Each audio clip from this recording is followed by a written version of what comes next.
Are you aware of the fact that in August, Comey, then director FBI, August of 2016, was in a meeting at the White House where it was discussed that there was intelligence that maybe the Clinton campaign was trying to cook up a narrative that Trump was a Russian asset? Senator, I believe that has been reported publicly, but I cannot comment on that. In September, are you aware of the fact that the intelligence community sent a memo to the FBI director detailing intelligence that suggests it's Clinton's campaign behind the idea that Trump is colluding or cooperating with the Russians? Senator, I believe that has been reported. And that was addressed to the FBI director and Mr. Strzok. Are you aware that he told this committee, I don't recall that, the FBI director? Senator, I can't discuss anything. Well, I can tell you this. What the hell would you recall? Did anybody in the FBI inform the FISA court or anyone else about this activity that you know of? I can't discuss that matter, as you know, Senator Graham. How many illegal immigrants are in Chicago? What we have seen since January 20th, Senator Graham, is a 1,000% increase in violent attacks against our ICE officers. But I just want to know, is there like 10 or 100,000? Does anybody know? There have been multiple, and we have made multiple arrests, of course,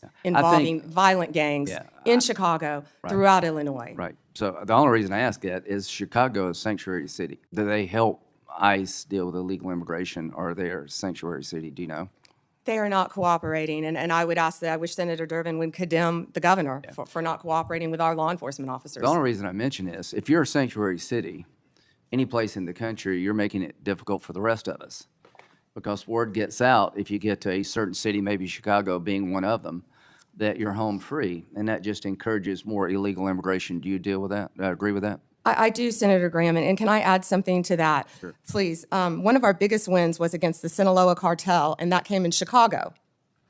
The state of Illinois has a Trust Act, which prevents local law enforcement from cooperating with our federal immigration authorities. And that's what I was trying to talk to Senator Durbin about. On September 15th, our partners at ICE arrested an illegal alien from Mexico for beating a 21-year-old man to death. He had been imprisoned in Illinois prior to the murder and was released under Illinois' Trust Act. We filed multiple lawsuits in Illinois for sanctuary policies, specifically in-state tuition for illegal aliens and obstructing employers from verifying citizenship. You can't make this up. On September 5th, a federal grand jury in Chicago indicted a major Sinaloa cartel boss, narco terrorism, guns, and drug charges. On July 11th, we announced a guilty plea for Ovidio Guzman Lopez. You may know him as the son of El Chapo, one of the worst narco terrorists in the world. In Chicago. In Chicago. In Chicago, he entered a guilty plea to drug conspiracy and 2 counts of knowingly engaging in a continuing criminal enterprise in the state of Illinois. I could continue with fentanyl. I could continue with child predators in Illinois. Well, thank you. I think I've seen numbers over 100,000. So Chicago and other sanctuary cities, you're making it harder for us to deal with illegal immigration by doing what you're doing. And I am glad President Trump is trying to change those policies. And if you need the National Guard to bring order out of chaos, so be it from my point of view. Now, let's get back to the topic sort of at hand here about how the law is being used politically. In September 2022, Attorney General James from New York basically said in a campaign that she would go after Trump, his business transactions, and his family with full force. November the 15th, 2022, Trump announces his candidacy for president. November 2022, 3 days after Trump announced his re-election campaign, Jack Smith was appointed by Garland to be special counsel to look at classified information, document mishandling, and trying to undermine the 2020 election. In March, President Trump was indicted in Manhattan of 2023, just after announcing 34 felony counts. And what they did is they took misdemeanors and turned them into felonies by using a legal theory that no one in the history of Manhattan had ever been charged with. June 2023, a federal grand jury in the District Court for the Southern District of Florida indicted President Trump on 37 charges regarding classified information. All I can say is that taking a hammer to a hard drive in bleach bit apparently doesn't make the cut. Having documents in the garage of President Biden doesn't make the cut.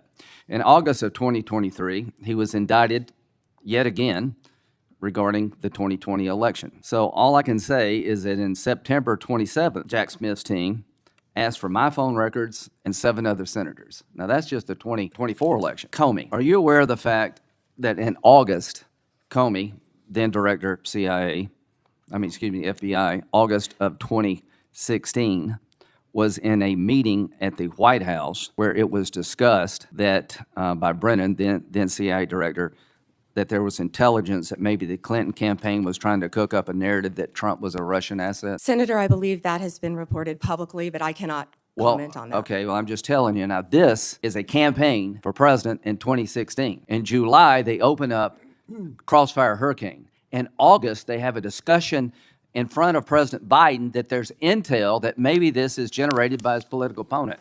Nothing happened. In September, are you aware of the fact that the intelligence community sent a memo to the FBI director detailing intelligence that suggests it's Clinton's campaign is behind the idea that Trump is colluding or cooperating with the Russians? Senator, I believe that has been reported. And that was addressed to the FBI director and Mr. Strzok, this memo. Are you aware that he told this committee, I don't recall that, the FBI director? Senator, I can't discuss anything. Well, I can tell you this. What the hell would you recall? You're the sitting FBI director. There's a campaign for president going on. You've opened up an investigation believing that the Republican candidate may be a Russian asset. And now all of a sudden, less than a month later, 2 months later, you have two inquiries, two events to suggest it may be his political opponent. Did anybody in the FBI inform the FISA court or anyone else about this activity that you know of? I can't discuss that matter, as you know, Senator Graham. Should they have? Is there a requirement by law enforcement to tell the court if their warrant is being sought or a defendant that there's exculpatory information out there about you? In general, of course, Senator. So, to the country, the FBI director gets a memo from the intel community. This may be all a political plot by his opponent. They didn't do a damn thing. Are you familiar with the Steele dossier? Yes, Senator. That was a dossier prepared and paid for by the Clinton campaign. Are you aware that it was that document was used to get a warrant on 5 different occasions against Carter Page, an American citizen? Yes, Senator, and that has been Are you aware of the fact in February 2017, after Trump is president, the person who gave Christopher Steele the information, the Russian guy, told the FBI the information I provided you was all bar talk, hearsay, and not reliable? Are you aware of that? Yes, Senator. Was there ever an effort by the FBI to tell the FISA court about evidence that the man who helped prepare the document retracted his statement? I can't discuss that, Senator. Should there have been? Can't discuss that. You wonder why we're looking at Comey? Give me a break. Why are we looking at Comey? Because he ran an FBI and personally knew about exculpatory information and let it slide. How in the hell can 2 FBI agents interview a man who says the document you're using against a sitting president to suggest he may be a Russian agent or Carter Page that is now no longer reliable? How does that not get to the court? Can you tell me how that doesn't get to the court? You can't, can you? I can't, Senator, and I Can can't you tell me discuss why my phone records, when I'm the chairman of the Judiciary Committee, were sought by the Jack Smith agents? Why did they ask to know who I called and what I was doing from January 4th to the 7th? Can you tell me that? No, Senator, and there were 8 senators in total. Yeah. Do you think that was an abuse of power? Senator, I cannot discuss whether there is or is not an ongoing investigation. If I may add one thing, they also wasted $50 million on what you just described, trying to put President Trump in jail prior to the election. You just watched a Senate exchange that leans on quick, alarmist sound bites. How many illegal immigrants are in Chicago? Does anybody know? The clip treats the question like a simple accounting problem, as if the answer would suddenly solve the policy mess. But that's not how this issue works, and it's not how people live their lives. Let's unpack what actually matters, what the facts show, and what a humane, effective democratic approach looks like. First, there isn't a tidy, authoritative number for illegal immigrants in Chicago that a senator can pull off the top of their head, and that's by design. Estimating unauthorized populations is difficult. People move, cross into different legal statuses, and many avoid systems that collect data because they fear deportation. National estimates exist in the low tens of millions, but translating that to one city is speculative and constantly changing. What matters more is how those people live, work, and contribute, and how policy can manage migration safely and fairly. Second, when someone uses sanctuary city as shorthand for chaos and open lawlessness, that's misleading.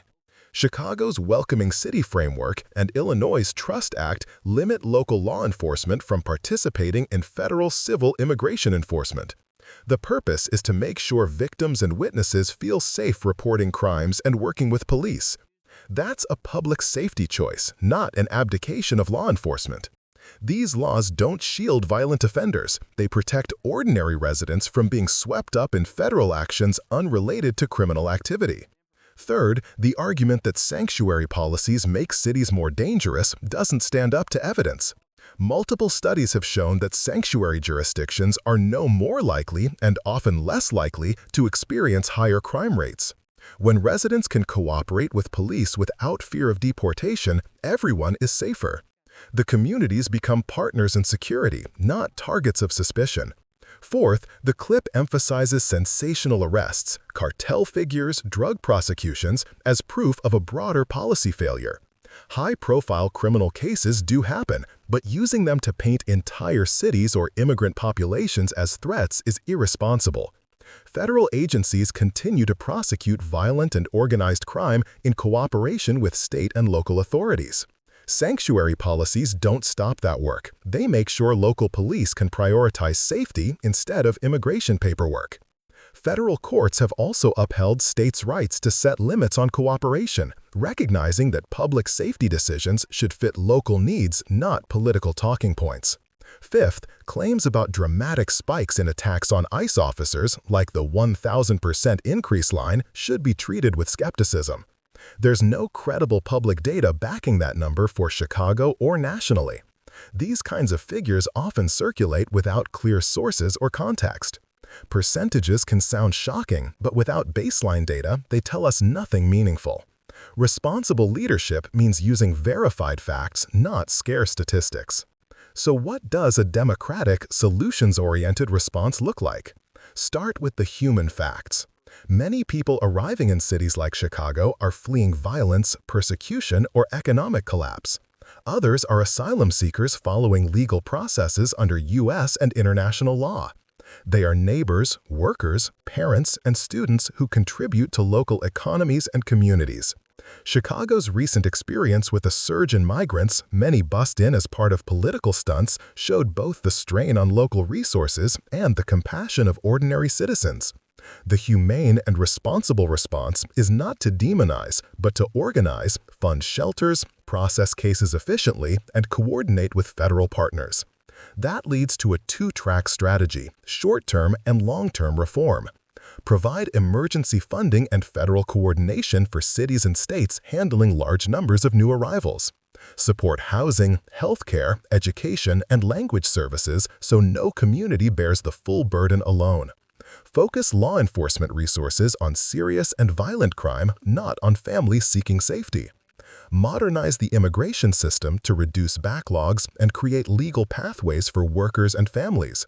Invest in fair, humane border management that screens and processes asylum claims quickly and safely. Strengthen community policing that encourages trust so residents can report crime without fear. Create a pathway to legal status for long-term undocumented residents who contribute to their communities. These are not partisan ideals. They are pragmatic, humane, and aligned with American values. Chicago and other sanctuary cities are proving that compassion and safety can coexist. The real threat isn't from immigrants. It's from political leaders who use fear to divide Americans and distract from real solutions.